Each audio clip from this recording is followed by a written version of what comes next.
Number 8 in our post-spring Big Ten power rankings, the Nebraska Cornhuskers. Does Dylan Raiola get that second-year bump? He's going to be coached by none other than Dana Holgorsen, the offensive coordinator for the Cornhuskers now.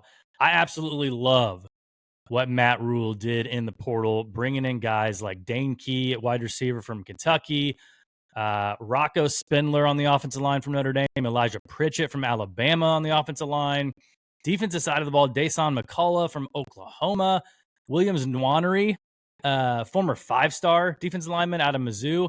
There's pieces there that if Dylan Raiola would just play football, right, and stop trying to act like Patrick Mahomes Jr., if he just plays football and plays solid football, this could be another sneaky team. I think the Big Ten's got some serious depth this year. We're talking about teams number 7 and 8 with USC and Nebraska. Yeah, because there's a couple teams that we haven't mentioned in our top 8 that are also going to be solid football teams this year. And we'll get to a couple honorable mentions here in a second. But, I mean, so Raiola, I think Dylan Raiola gets a little bit of unfair criticism, to be honest with you. The guy was I know he was very high 5-star recruit coming out of high school.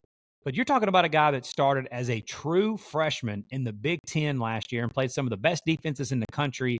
And the dude had an offensive coordinator change in the middle of the season as a true freshman. Yeah. That's hard for a lot of people to overcome. He was solid. But the biggest thing for him is what you would expect from a true freshman starting in the Big Ten would be he had some turnover issues and took too many sacks. I've heard some people's biggest criticism of him has been that people thought he was going to be a lot more mobile. He just kind of he just stands there. He doesn't seem to he's not freaking out when the pocket collapses, but he just kind of is a little too stale in the pocket. Yeah, just honestly trash pocket presence last year is the way to put it. But can that improve? I don't know. I'm not some big quarterback guru that can sit here and talk to you about pocket presence. It almost just looks like a carelessness. I don't care what's going on. I'm trying to be calm and cool, but sometimes you're just a little too calm. Yeah, but what I can tell you though is that Dana Holgorsen, as far as a play caller overall in his career, has been incredible. Everywhere he's been, his offenses have produced. His offenses have put up points, have put up yards. His quarterbacks have thrown for a lot of yards. I would expect Raiola to, if he is the 5-star talent that we all think he is, I would expect him to progress quite a bit going forward, especially with the wide receiver help that you mentioned coming back. Having continuity with Holgorsen as his OC, having some of those pieces up front on the offensive line, they were, again, pretty pitiful last year in the sacks given up category. Some of that was Raiola's fault. Some of that was the offensive line's fault. But with the additions on the offensive line, continuity at offensive coordinator, I expect the Nebraska offense to take a step forward. And, hey, man, the old saying, year 3, Matt Rhule. Mm-hmm. If you look at Matt Rhule's history, everywhere he's gone, it's been a turnaround job. Let's not talk about the NFL. That's a completely different animal from college football to begin with. It is.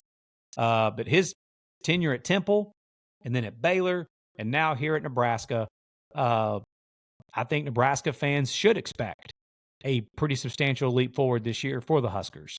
We're sitting here in the spring, man. Everybody, it's like the whole spring propaganda. Everybody's excited about their teams going into the season. Everybody thinks their team has a chance to do special things.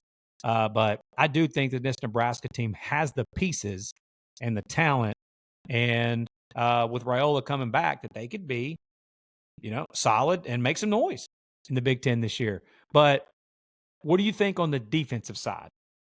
Losing their defensive coordinator Tony White at Florida State. Yeah, and I had him listed last year as one of the top 10 defensive coordinators in college football for how good he was at Syracuse and how good he was at Nebraska. And for the first 2 years at Nebraska, their defense was solid as a rock under Tony White. Yeah, and what were the guys' names on the front line? The Polar Bear, was that right? One of the guys? Oh yeah, the Polar Bear, and I can't remember the other one. Ty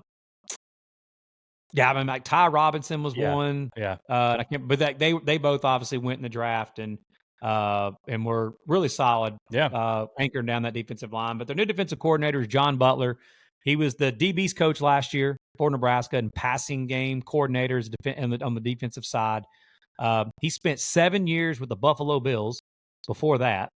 And then he spent 3 years with the Houston Texans on old Billy OB's staff with the Texans. Mm-hmm. And then he was Bill O'Brien's defensive coordinator at Penn State. And Bill O'Brien took him with him to the Houston Texans. So long-time journeyman. He's got defensive coordinator, experience in his past, NFL background. I just don't know, obviously, with him being now the primary play caller of the defense going forward. He was the DC in their bowl game against Boston College. But you got to think, man, Matt Rhule has had a history of his tenure as a coach in college while at Baylor, even now so at Nebraska, of putting a really good staff around him.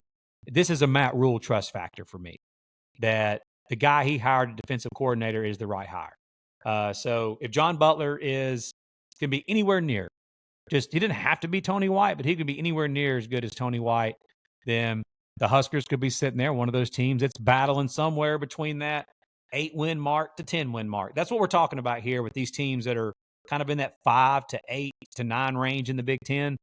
These teams are probably only going to be separated by 1 win in the win column. And you're looking at overall wins somewhere between that 8 to 10 range that some of these teams can get to. Yeah. And if Nebraska doesn't get to that 8 kind of plus win range, that's disappointing, man, in year 3 for Matt Rhule.